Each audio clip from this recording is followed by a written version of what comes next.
গতকাল ক্লিনিকে একজন মা তার মেয়েকে নিয়ে এসেছেন। মেয়েটি ক্লাস 9-এ পড়ে।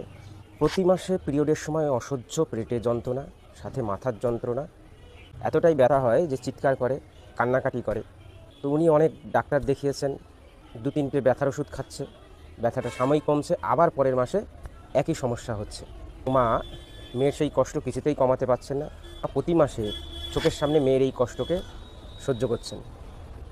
উনি জিজ্ঞেস করলেন, ডাক্তারবাবু, এর কি কোনো পার্মানেন্ট সলিউশন নেই? এইভাবেই কি চলবে?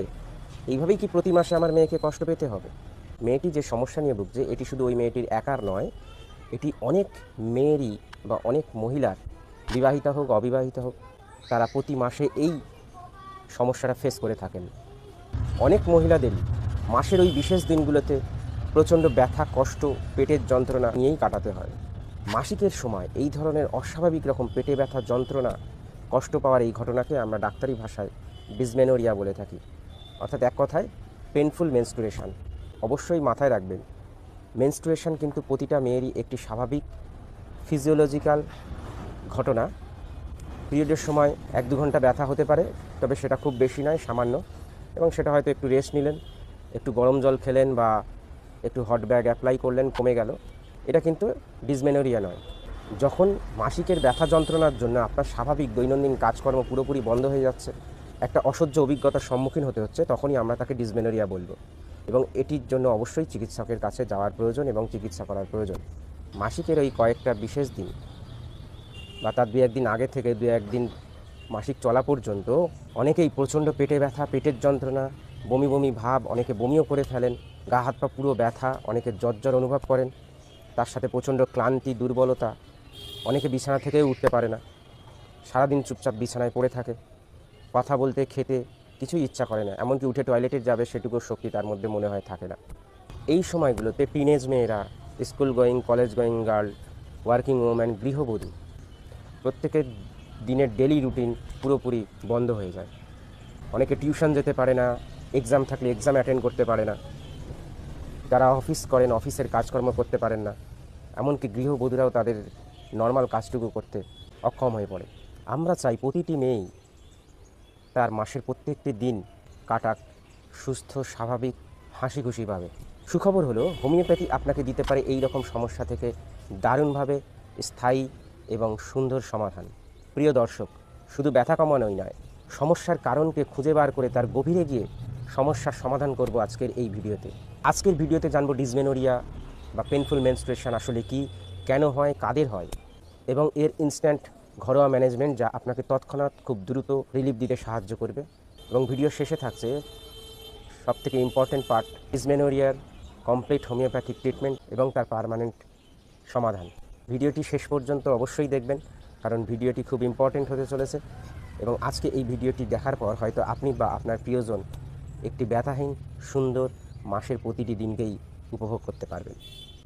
কিছু সিমটমের মাধ্যমে আমরা বুঝতে পারি এটা নর্মাল মেনস্ট্রুয়েশনের পেন না ডিসমেনোরিয়া। নর্মাল পিরিয়ডের ব্যথাতে সামান্য পেটে ব্যথা হতে পারে বা সামান্য গা হাত পা ব্যথা হতে পারে, সেটা 2-1 ঘন্টা, খুব বেশি হলে 3-4 ঘন্টায় স্থায়ী হতে পারে, কিন্তু ব্যথার তীব্রতা খুব একটা বেশি হয় না। অল্প 2-1 ঘন্টা রেস্ট নিলে তার সাথে সাথে পিরিয়ডের সময় যত এগোতে থাকে ব্যথাটাও কমে যায়। পিরিয়ড প্রতি মাসে নির্দিষ্ট টাইমেই হয় এবং নির্দিষ্ট দিনেই আবার মেনস্ট্রুয়েশন বন্ধ হয়ে যায়। কিন্তু ডিসমেনোরিয়ার ক্ষেত্রে পিরিয়ডের যে টাইম মাসের নির্দিষ্ট দিনে না হয়ে কখনো আগে হতে পারে, কখনো পরে হতে পারে, কোনো মাসে 2 বার হতে পারে, কখনো 2-3 মাস অন্তরও হতে পারে, কখনো 1-1.5 মাস, এমনকি 2-3 মাস বাদেও হতে পারে। পিরিয়ডের পরিমাণে কখনো খুব কম হয়, কখনো আবার অতিরিক্ত ব্লিডিং হয়। পিরিয়ডের মধ্যে রেগুলারিটি থাকে না। সাথে পিরিয়ডের সময় পেটে, পিঠে, এমনকি পুরো পেটটা জুড়ে প্রচণ্ড ব্যথা যন্ত্রণা হয়, অসহ্য রকমের একটা যন্ত্রণা। অনেকের তার সাথে মাথার যন্ত্রণা, মাথা ঘোরা, বমি বমি ভাব থাকে, অনেকে বমি করে ফেলে, হাত পা, পিঠে, থাইতে ক্র্যাম্প ধরে যায়, অনেকে তো দেখেছি সেন্সলেস হয়ে যায়। অনেকের পিরিয়ডের 2-1 দিন আগে থেকে ব্রেস্টেও ব্যথা থাকে, ব্রেস্ট টাচ করা যায় না, এমনকি সামান্য হাঁটাচলা করলেও ব্রেস্টের মুভমেন্টটাও প্রচণ্ড ব্যথা হয়। ডিসমেনোরিয়াকে আমরা নর্মালি 2টো ভাগে ভাগ করি, একটি হচ্ছে প্রাইমারি ডিসমেনোরিয়া, আরেকটি হচ্ছে secondary dysmenorrhoea. Primary dysmenorrhoea young teenage মেয়েদের ক্ষেত্রে বেশি দেখা যায়, এতে কোনো শারীরিক সমস্যা খুব একটা দেখা যায় না, বয়স একটু বাড়ার সাথে সাথে বা বিয়ে হলে বা দু একটা সন্তান হওয়ার পর এটা নিজে থেকেই ঠিক হয়ে যায়। এর জন্য খুব একটা ট্রিটমেন্টেরও দরকার নেই বা চিন্তারও দরকার নেই। সেকেন্ডারি ডিসমেনোরিয়ার ক্ষেত্রে মেয়েদের রিপ্রোডাক্টিভ অর্গানে কোনো প্যাথোলজি বা কোনো সমস্যার থেকেই এই ধরনের ঘটনা ঘটে। সেকেন্ডারি ডিসমেনোরিয়ার কিছু কমন কারণগুলো হচ্ছে ওভারিয়ান সিস্ট বা পলিসিস্টিক ওভারিয়ান সিন্ড্রোম, পিআইডি বা pelvic inflammatory disease, narrow cervix, endometriosis, জরায়ু টিউমার, হরমোনাল ইমব্যালেন্স, থাইরয়েডের কম বেশি হলে হতে পারে। রোগী যদি স্থূল বা একটু ওবেস টাইপের হয়ে থাকে সেক্ষেত্রে এই সমস্যাগুলো হয়। ইউটেরাইন ফাইব্রয়েড বা জরায়ু টিউমার হলেও হতে পারে। এই রোগগুলি সম্পর্কে আমি এখানে বিস্তারিত আলোচনা করছি না। প্রতিটি রোগের কারণ, সিমটম এবং তার হোমিওপ্যাথিক কমপ্লিট ট্রিটমেন্ট নিয়ে ভিডিও আমার ইউটিউব চ্যানেলে পেয়ে যাবেন, সেখানে গিয়ে অবশ্যই দেখে নেবেন। যদি আপনি লক্ষ্য করেন গত কয়েক মাস ধরেই আপনার পিরিয়ডের ব্যথা যন্ত্রণার তীব্রতা এতটাই বেশি যে সহ্য করা যাচ্ছে না, তার সাথে পিরিয়ডের ইরেগুলারিটি হচ্ছে, অবশ্যই একজন চিকিৎসকের কাছে যাবেন। ডক্টর আপনার রোগের হিস্ট্রি নেবেন, তার ইন্টেন্সিটি সিভিয়ারিটি সম্পর্কে জানবেন, সেটি কতদিন ধরে হচ্ছে, তিনি সম্ভাব্য কারণ খুঁজে বার করার চেষ্টা করবেন এবং কিছু ফাইন্ডিংস দেবেন, ultrasonography, blood test, hormone test ইত্যাদির মাধ্যমে উনি আপনার কী কারণে ডিসমেনোরিয়া হচ্ছে সেটি ডায়াগনোসিস করবেন এবং সেটির সঠিক ট্রিটমেন্টের মাধ্যমে আপনার এই সমস্যা থেকে আপনি রিলিফ পাবেন। এবার জানবো পিরিয়ডের ব্যথার ক্ষেত্রে কিছু ঘরোয়া ম্যানেজমেন্ট যা আপনাকে ইনস্ট্যান্ট তৎক্ষণাৎ রিলিফ দিতে সাহায্য করবে। প্রথম যেটির কথা বলবে সেটা অনেকেই জানেন এবং অ্যাপ্লাইও করে থাকেন, খুব ইউজফুল একটি মেথড। সেটি হচ্ছে পেটে ব্যথা হলে আপনি 1 গ্লাস হালকা উষ্ণ উষ্ণ গরম জল মাঝে মাঝে খেতে পারেন।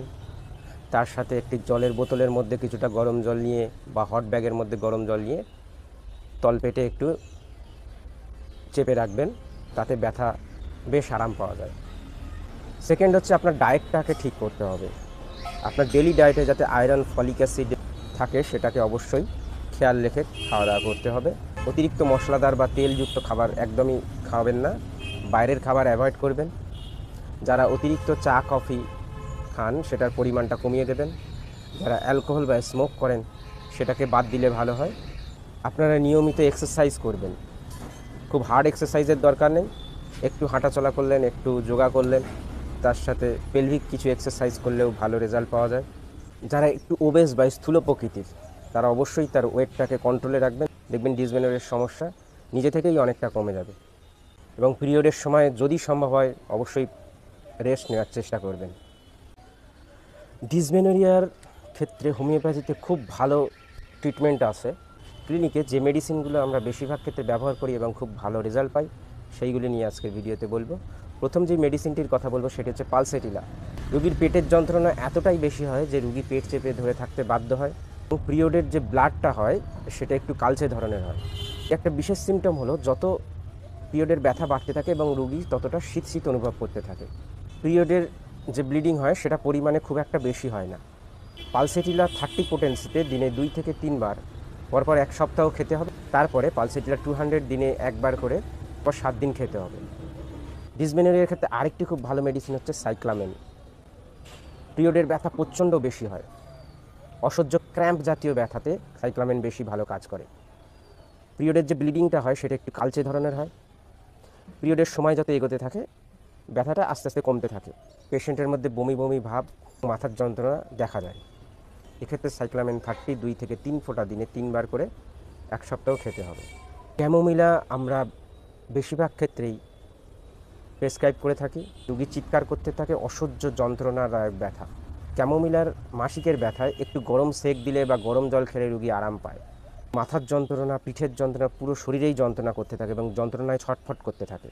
এই রকম পিরিয়ডের ব্যথাতে ক্যামোমিলা 6 বা 30 পোটেন্সি 2 থেকে 3 ফোঁটা 2-3 ঘন্টা বাদে বাদে খাওয়াতে হবে যতক্ষণ পিরিয়ডের ব্যথা আরাম না হয়। বেলেডোনা মেডিসিনটিতে রুগীর মাসিকের ব্যথা শুরু হতে হতে তার তীব্রতা হঠাৎ করেই খুব বেশি মাত্রায় বেড়ে যায়। ব্যথার ইন্টেন্সিটি প্রচণ্ড বেশি থাকে, রুগী জ্বর অনুভব করে, পুরো শরীর গরম হয়ে যায়, চোখ মুখ লাল হয়ে যায়, যন্ত্রণায় ছটফট করতে থাকে, সাথে মাথার যন্ত্রণা, মাথা ঘোরা, বমি বমি ভাব থাকতে পারে। এক্ষেত্রে বেলেডোনা 30 পোটেন্সিতে 3 ঘন্টা বাদে বাদে দিনে 4 বার করে খাওয়াতে হবে 1 সপ্তাহ ধরে। কলোসিন্থ মেডিসিনটিতে পিরিয়ডের ব্যথা প্রচণ্ড রকমের বেশি হয়, ক্র্যাম্প জাতীয় ব্যথা দেখা যায়। একটু গরম জল খেলে বা গরম সেক দিলে কিছুটা আরাম পাওয়া যায়। এই যে 2 হাত দিয়ে পেটটাকে চেপে সামনের দিকে ঝুঁকে থাকে বা একটা বালিশ নিয়ে পেটের মধ্যে ঠেসে শুয়ে থাকে, এই ধরনের সমস্যায় কলোসিন্থ মাদার বা 6 বা 30 পোটেন্সি 2 থেকে 3 ফোঁটা করে 2-3 ঘন্টা বাদে বাদে খাওয়াতে হবে। ডিসমেনরির ক্ষেত্রে বেশ কয়েকটি ইম্পর্টেন্ট হোমিও মেডিসিনের কথা বললাম। এছাড়াও আমরা কয়েকটি মেডিসিন ব্যবহার করে থাকি, সেগুলি হচ্ছে সিকেলিকর, স্যাভাইনা, সিমিসিফিউগা, কলোফাইলাম, ক্যালকেরিয়া কার। আপনি যে হোমিওপ্যাথি মেডিসিনই খান তার সাথে একটি বায়োকেমিক মেডিসিনের কথা বলবো, সেটি হচ্ছে ম্যাকফস 6X। এটিকে 4টি করে ট্যাবলেট দিনে 4 বার করে চুষে খাওয়ার পরে 200 ml মতো উষ্ণ উষ্ণ গরম জল খাবেন। যে কোনো পিরিয়ডের ব্যথার ক্ষেত্রে খুব ভালো রেজাল্ট পাবেন। প্রিয় দর্শক, মনে রাখবেন, মাসিকের ব্যথা যন্ত্রণা একটি মেয়েকে শুধু শারীরিকভাবে নয়, মানসিকভাবেও দুর্বল করে দেয়। বিশেষ করে সামনে যদি তার কোনো ইম্পর্টেন্ট কাজ থাকে, সে কাজের প্রতি পুরো ফোকাস করতে পারে না। তার মাথার মধ্যে সবসময় একটা জিনিসই ঘুরতে থাকে, যদি ওই সময় তার পিরিয়ড হয় এবং এই রকম কষ্ট হয় তাহলে সে কী করবে, সে ওই কাজটা আদৌ ঠিকঠাক করতে পারবে কি না। পিরিয়ডের কষ্ট যাতে আপনাকে বা আপনার প্রিয়জনকে তার স্বাভাবিক কাজকর্মে ব্যাঘাত না ঘটাতে পারে এবং তার দৈনন্দিন কাজ অন্যান্য নর্মাল দিনের মতোই করতে পারে, সেই জন্য অবশ্যই একজন অভিজ্ঞ হোমিওপ্যাথি চিকিৎসকের পরামর্শ নেবেন। মাসিকের এই যন্ত্রণা, কষ্ট যাতে আপনার স্বাভাবিক জীবনযাপনের ক্ষেত্রে এবং কাজ করার ক্ষেত্রে বাধা না সৃষ্টি করতে পারে, সেটাই আমাদের উদ্দেশ্য। ভিডিওটি ভালো লাগলে চ্যানেলটিকে অবশ্যই সাবস্ক্রাইব করুন, ভিডিওটি লাইক করুন এবং অন্যদের সাথে শেয়ার করতে ভুলবেন না, কারণ আপনার ছোট্ট একটা শেয়ার অন্য একজনকেও সুস্থ, স্বাভাবিক, ব্যথাহীন দিন কাটাতে সাহায্য করবে। ধন্যবাদ। সবাই ভালো থাকবেন, সুস্থ থাকবেন, সঙ্গে থাকবেন। দেখা হচ্ছে আবার একটা নতুন হেলথ রিলেটেড ভিডিও নিয়ে।